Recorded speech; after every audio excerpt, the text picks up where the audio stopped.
Mereka bertanya apakah saya harus membentuk suatu badan hukum ketika menjalankan usaha.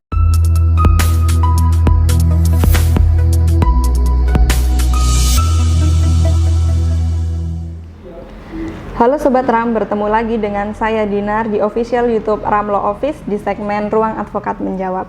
Beberapa waktu lalu saya mendapatkan pertanyaan dari teman-teman yang sedang menjalankan sebuah usaha. Mereka bertanya apakah saya harus membentuk suatu badan hukum ketika menjalankan usahanya seperti itu. Nah, maka di video kali ini kita akan membahas tentang bentuk-bentuk perusahaan yang biasa dijalankan oleh pihak swasta. Sebelum kita membahas ke bentuk-bentuk perusahaan, kita akan membahas dulu apa yang dimaksud dengan perusahaan.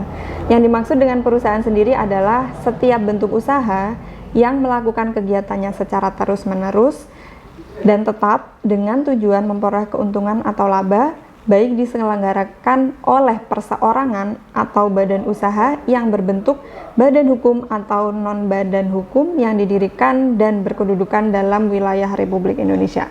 Jadi perusahaan ini memiliki tujuan untuk mengambil keuntungan atau laba, seperti itu.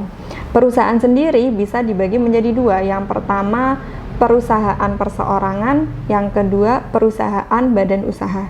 Nah, kita akan membahas badan usaha.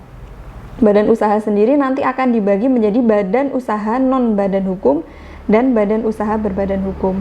Perbedaan dari badan usaha non-badan hukum dan badan usaha berbadan hukum itu adalah karakteristiknya.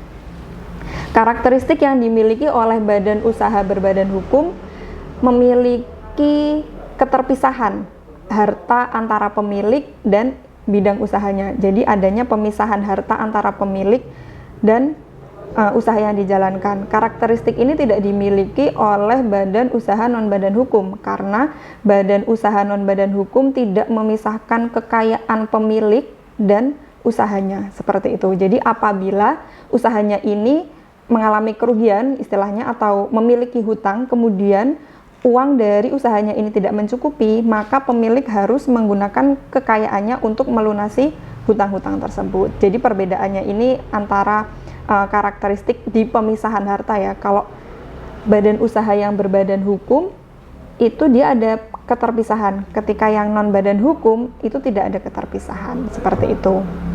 Nah, badan usaha non badan hukum itu dibagi menjadi 3. Yang pertama persekutuan perdata, yang kedua firma, yang ketiga komanditer atau CV.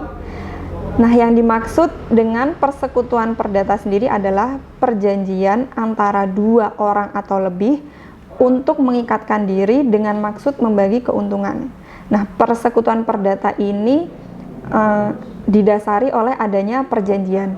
Perjanjian di persekutuan perdata itu bisa secara lisan maupun tertulis, tapi tentu secara tertulis ini nanti lebih baik karena bisa dijelaskan di dalam perjanjian tentang hak dan kewajiban para pihak atau modal apa saja yang diberikan para pihak, seperti itu. Kemudian yang kedua adalah firma. Yang dimaksud dengan firma adalah perseroan yang didirikan untuk melakukan usaha di bawah nama bersama. Biasanya yang mendirikan firma ini memiliki profesi yang sama. Sebagai contoh, pengacara, dokter, ataupun konsultan hukum. Ketika ingin melakukan praktek bersama, misalnya dokter yang ingin melakukan praktek bersama, mereka bisa mendirikan firma, seperti itu. Nah, karakteristik lain yang dimiliki firma ini adalah adanya tanggung renteng. Jadi firma ini ketika beberapa orang bersekutu untuk menjalankan perusahaan yang bentuk firma, mereka akan memiliki porsi kewajiban serta hak yang sama.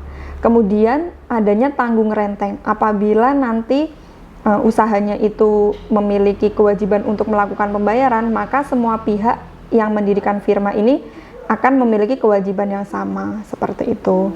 Kemudian badan usaha non-badan hukum yang ketiga adalah komanditer atau CV. Komanditer atau CV ini sebenarnya bentuk khusus dari firma. Kenapa? Karena akan ada yang disebut dengan sekutu aktif dan sekutu pasif. Sekutu aktif ini apa? Sekutu aktif ini apabila dia dalam CV ikut menjalankan usaha serta menyertakan modalnya. Sedangkan sekutu pasif hanya menyertakan modalnya saja, seperti itu. Jadi sekutu aktif dalam CV ini akan menjalankan usahanya serta menyertakan modalnya, jika sekutu pasif hanya menyertakan modalnya saja tanpa melakukan kegiatan di dalam CV, seperti itu. Apa sih yang membedakan antara sekutu aktif dan sekutu pasif dalam CV? Kalau terjadi kerugian nih, sekutu aktif ini tidak ada keterpisahan antara hartanya dan usahanya.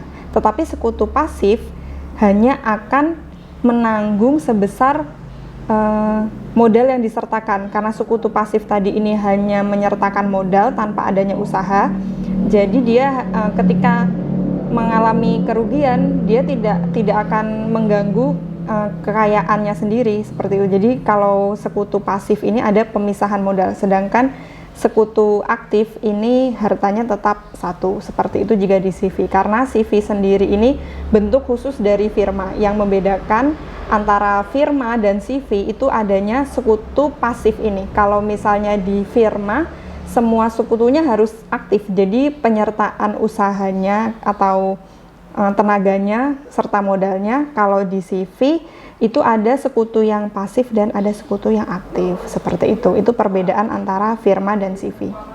Nah, kemudian perusahaan juga ada yang berbentuk badan hukum. Ketika tadi dijelaskan ya, di pertama karakteristik berbadan hukum ini adanya pemisahan kekayaan antara pemilik usaha dan badan usahanya. Badan usaha berbadan hukum sendiri itu ada PT dan koperasi, tapi kita akan membahas PT-nya saja di sini. Yang dimaksud dengan PT sendiri adalah badan usaha berbentuk badan hukum yang didirikan berdasarkan perjanjian untuk melakukan kegiatan usaha dengan modal dasar yang terbagi atas saham, atau PT ini bisa juga disebut dengan persekutuan saham. Jadi modalnya akan dibagi-bagi dengan saham, seperti itu.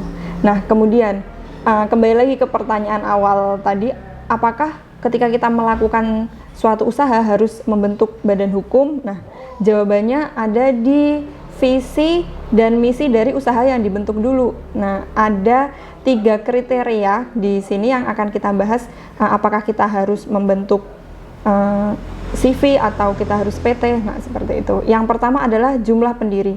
Kalau misalnya perusahaan ini didirikan hanya untuk 1 orang saja, maka perusahaan perseorangan inilah yang mungkin lebih cocok, seperti itu. Nah, kalau misalnya didirikan lebih dari 1 orang, mungkin 2 orang misalnya, nanti bisa memilih untuk persekutuan perdata. Atau apabila usahanya atau perusahaan ini ingin didirikan atas nama bersama, nah itu bisa memilih firma.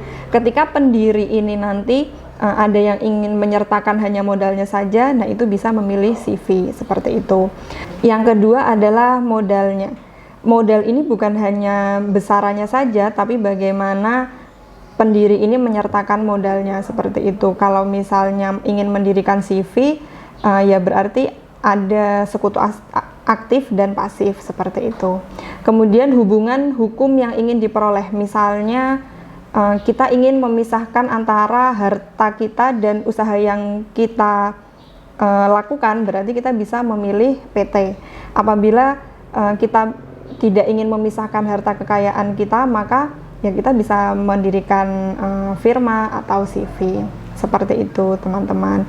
Jadi kalau misalnya teman-teman ingin melaksanakan atau menjalankan usaha, apakah harus mendirikan suatu perusahaan, teman-teman bisa melihat dulu karakteristik dari badan usahanya dan visi misi yang akan teman-teman jalankan, seperti itu, teman-teman.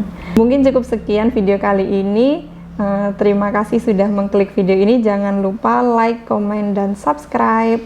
Sampai jumpa di video selanjutnya.